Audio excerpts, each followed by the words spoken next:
First, administrator fingerprint setting. After pressing any fingerprints to unlock, press and hold for 3 seconds until the blue lights on and then release. The same fingerprints is connecting for more than 10 times from different angles. Please ignore the red light during the setting process. It will be successfully to connect until the green light on.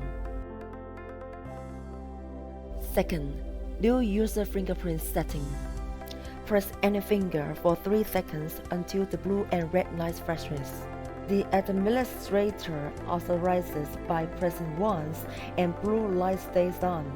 Press the same fingerprints for more than 10 times until the indicator lights off.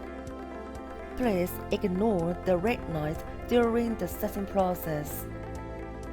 Then, the user fingerprints is successfully to connecting when the green light is on. Third, fingerprints deleting.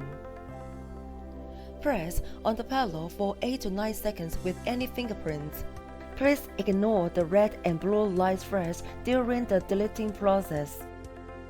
Red light first, then release finger. The administrator authorizes by pressing once, then blue lights on. Deleting fingerprints successfully. It can be unlocked by any finger.